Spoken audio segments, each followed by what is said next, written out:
Hare Krishna. Hare Krishna. Welcome you all in the class. आज की class में हम भगवद गीता का चौथा अध्याय दिव्य ज्ञान 8th श्लोका पढ़ रहे हैं। परित्राणाय साधूनां विनाशाय च दुष्कृतां धर्म संस्थापनार्थाय संभवामि युगे युगे। जैसा आप सब देख रहे हैं कि ये जो श्लोका है बहुत ही ज़्यादा फेमस है ना। तो हम पहले प्रेयर्स कर लेते हैं, फिर इसकी मीनिंग देखेंगे। ज्ञान तिमिरांधस्य ज्ञानांजन शलाकया चक्षुरुन्मीलितं येन तस्मै श्री गुरवे नमः। श्री चैतन्य मनोभीष्टं स्थापितं येन भूतले स्वयं रूप कदामि सदा स्वयं रूप कदामि दादी स पदान्तिकम्। हरे कृष्ण कृष्ण कृष्ण हरे हरे, हरे राम हरे।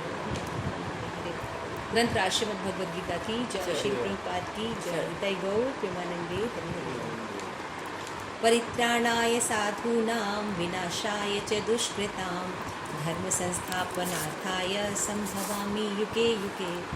तो भगवान जो है भगवद गीता में अर्जुन को सलाह दे रहे कि देखो अर्जुन, मैं भक्तों का उद्धार करने और दुष्टों का विनाश करने तथा धर्म को फिर से स्थापित करने के लिए हर युग में प्रकट होता हूँ।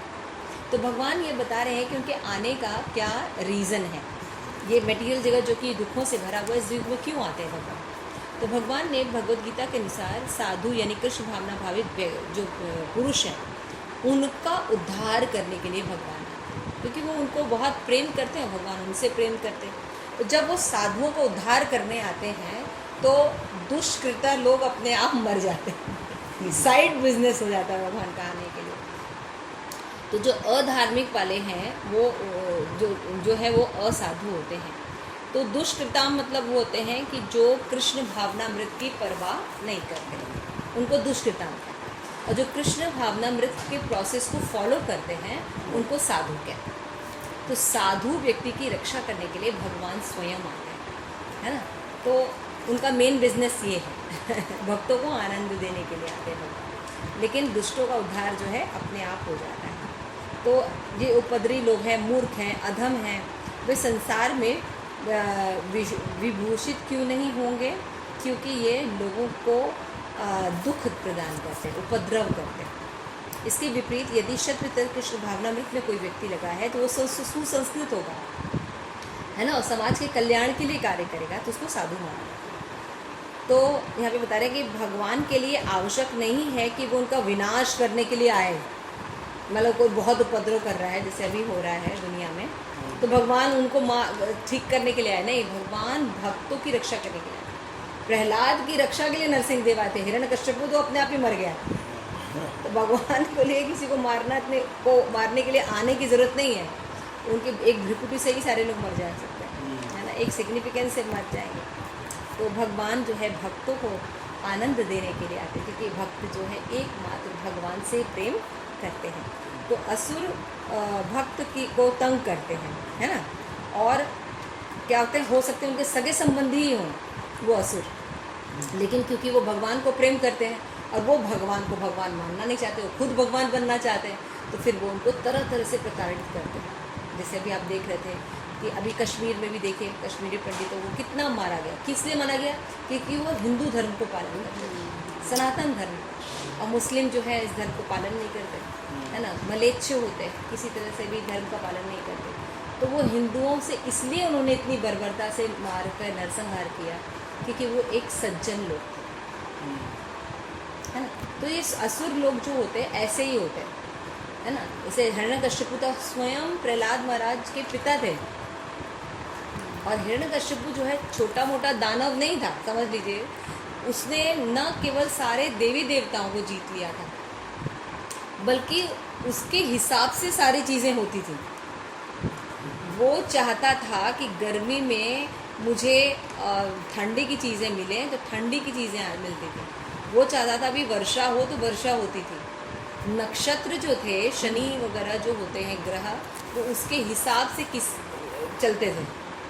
आप सोचिए कितना पावरफुल व्यक्ति है। अगर मान लो अगर एक बेटा है वो अंडर में नहीं हुआ तो क्या हुआ, पूरी दुनिया तो तुम्हारे अंडर में है। लेकिन जो असुर स्वभाव के लोग रहते हैं उनको एक व्यक्ति भी बर्दाश्त नहीं कि उनकी आज्ञा का पालन न करे। मतलब पूरा साम्राज्य की इतनी भूख होती है लोगों को। जैसे अगर सोचा जाए तो भाई पूरी दुनिया तो तुम्हारे अंडर में ही है, तुम्हारे हिसाब से ही काम कर रही है। एक प्रहलाद महाराज, अगर तुम्हारा बेटा जो है वो अगर नहीं अंडर में है तो उसे उसे हो भी किया जाएगा, उसे क्या फ़र्क पड़ेगा। लेकिन नहीं, उसको ये था कि प्रहलाद कैसे नहीं मेरे अंडर में है। क्यों वो भगवान विष्णु की दिन भर आराधना करने को कहता है, मेरी आराधना करने के लिए क्यों नहीं करता, या मेरी आराधना वो क्यों नहीं करता। तो वो समझ लीजिए उसको कितनी तरह से प्रताड़ना, अपने स्वयं के बेटे को, है ना। तो इसी तरह प्रभुपाद लिख रहे हैं कि जो असुर लोग होते हैं ये आपस में सगे संबंधी होते हैं और वो भक्तों को तरह तरह से प्रताड़ित करते हैं। हरिदास ठाकुर को किस लिए मारा जा रहा था 22,000 में? क्योंकि वो हरि नाम ले रहे थे मुस्लिमों के, है ना। तो आप देखिए बहुत से, प्रभुपाद कितना टॉर्चर हुआ। प्रभुपाद को जब विदेश में गए प्रचार करने के लिए तो हिप्पीज़ को प्रचार करते थे और वो ड्रग एडिक्ट्स थे। एक बार शिल प्रभुपाद जहाँ रुके थे, जिसके कमरा शेयर कर रहे थे, वो LSD वगैरह लेता था, ड्रग्स। तो रात में क्या हुआ, उसने शायद ड्रग लिया क्या, तो प्रभुपाद को मारने के लिए अटैक कर दिया। प्रभुपाद रात में ही वो घर छोड़ के बाहर, सोचिए अकेले इतनी ठंड में प्रभुपाद बाहर।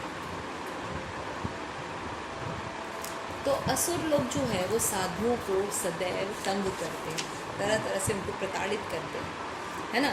जैसे कि कंस भाई था देवकी का, है ना, और केवल 7वां पुत्र अगर वो मारने वाला होगा तो उसको सारे पुत्र मार दिए, है ना, बंदी बना, कितना उसको कष्ट दिया आप देखिए कंस।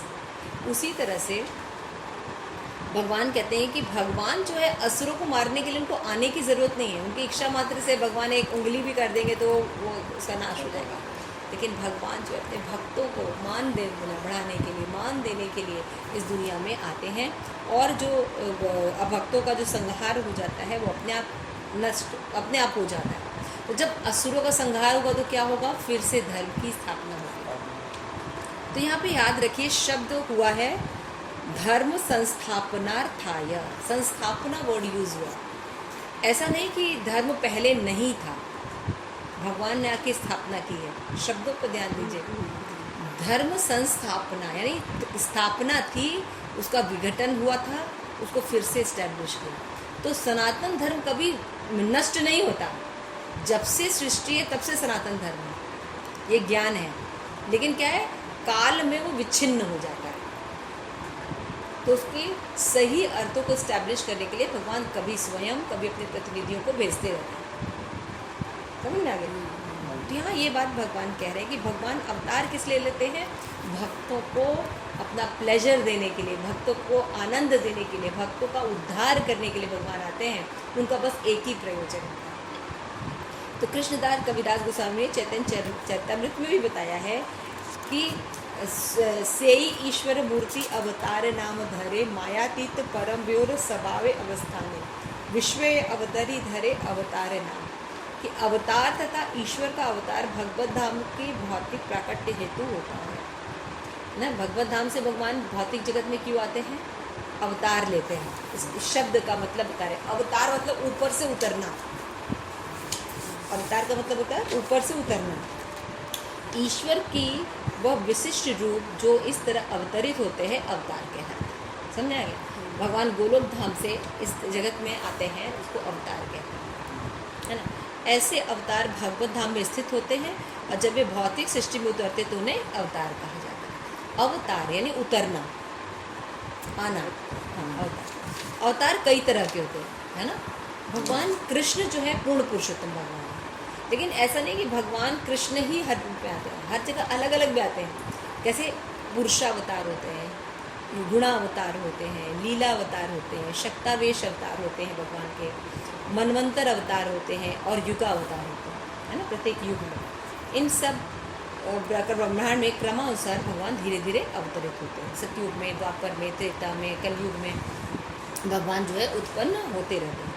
भगवान कृष्ण शुद्ध भक्तों की चिंताओं को दूर करने के लिए विशिष्ट प्रयोजन से अवतार लेते हैं, जो उनके मूल वृंदावन लीला के रूप में देखने के लिए उत्सुक रहते हैं, है ना। तो भक्त जो होते हैं भगवान की गुहितम लीलाएं सुनना चाहते हैं, गाना चाहते हैं ना। भगवद्गीता में पढ़ा है, मत चित्ता मत गत प्राणा बोधयंतस परस्परम कथयंतश्च मानित्यम तुष्यंती च रमंती च। तो भक्तों का एक ही टारगेट होता है कि भगवान के विषय में बातें करना, उनकी लीलाओं के बारे में गुणगान करना, और उनका किसी चीज़ में इंटरेस्ट नहीं होता। तो जब भगवान एज अ हीरो आएंगे और कुछ करेंगे तभी तो उसकी गाथा गाएंगे। तो सब्जेक्ट मैटर देने के लिए भगवान जो है इनके पास आते हैं। तो भगवान का वचन है कि वे प्रत्येक युग में अवतरित होंगे और कलयुग में भी अवतार लेंगे भगवान। श्रीमद् भागवतम में कहा गया कि कलयुग में भगवान चैतन्य के महाप्रभु के रूप में आए थे और संकीर्तन आंदोलन द्वारा कृष्ण पूजा का प्रचार करके पूरे भारत में कृष्ण भावनामृत का विस्तार किया था। उन्होंने भविष्यवाणी की थी, संकीर्तन संस्कृति सारे विश्व में नगर नगर ग्राम ग्राम में फैलेगी। भगवान चैतन्य को की गुप्त रूप से किंतु प्रकट रूप से उपनिषद, महाभारत, भागवत जैसे शास्त्र के कोई अंशों में भी वर्णित किया गया। आपने देखा ना, महाभारत में, भगवद गीता में, ब्रह्म संहिता में, सब जगह भगवान के गुणगान बताया गया। ईश्वरः परमा कृष्ण सच्चिदानंद विग्रह अनादिरादिर गोविंद सर्व कारण कारण। ब्रह्म संहिता में ब्रह्मा भी बोलते हैं ना। तो भगवान कृष्ण के भक्तगण भगवान चैतन्य के संकीर्तन आंदोलन द्वारा बहुत ज़्यादा आकर्षित होते हैं और उस समय भगवान ने क्या किया था, हरि नाम के द्वारा दुष्टों का संहार किया। क्योंकि अभी जो दानव थे वो हृदय में आ गए थे। देखिए सतयुग में जो सबका माइंड जो था बड़ा पीसफुल था, है ना। उसके बाद जब दानवों का आक्रमण हुआ तो दानव जो थे वो दूसरे प्लेनेट पे थे, हिरण्यकश्यपु वगैरह पृथ्वी पर नहीं थे, दूसरे प्लेनेट में थे, है ना। अच्छा, उसके बाद हिरण्याक्ष और हिरण्यकश्यपु थे। उसके बाद भारत के निकटवर्ती देशों में वो आए द्वापर में, है ना। जैसे कि आपके वो आए रावण श्रीलंका में आया, भारत में नहीं था, भारत के पड़ोसी में था। लेकिन उसके बाद क्या हुआ, जब कलयुग का प्रवेश हुआ तो हर के हृदय में आ गया। और द्वापर में, हाँ, द्वापर में बता तो जस्ट बाहर। द्वापर त्रेता युग नहीं, सतयुग में तो थे, द्वापर त्रेता कलयुग चल रहा है। तो कलयुग में क्या हुआ, घर घर में सबके हृदय में असुर वास करता है। तो अब कहाँ से हटेगा, तो महाप्रभु ने आके संकीर्तन आंदोलन दिया कि अभी जो चक्र से गला नहीं काटेंगे भगवान, क्योंकि सभी को मारना पड़ेगा। इसीलिए भगवान ने सबको कलमश मुक्त करने के लिए, अपनी कृष्ण भावनामृत को पुनर्जागृत करने के लिए हरे कृष्णा कृष्ण कृष्ण हरे हरे, हरे राम राम राम हरे हरे। और गुरु परंपरा से श्रील प्रभुपाद ने इस्कॉन की स्थापना की, जहाँ की मूलतः कृष्ण भावनामृत को जागृत करने का पूरा अवसर प्रदान किया। ठीक है, श्रील प्रभुपाद की जय।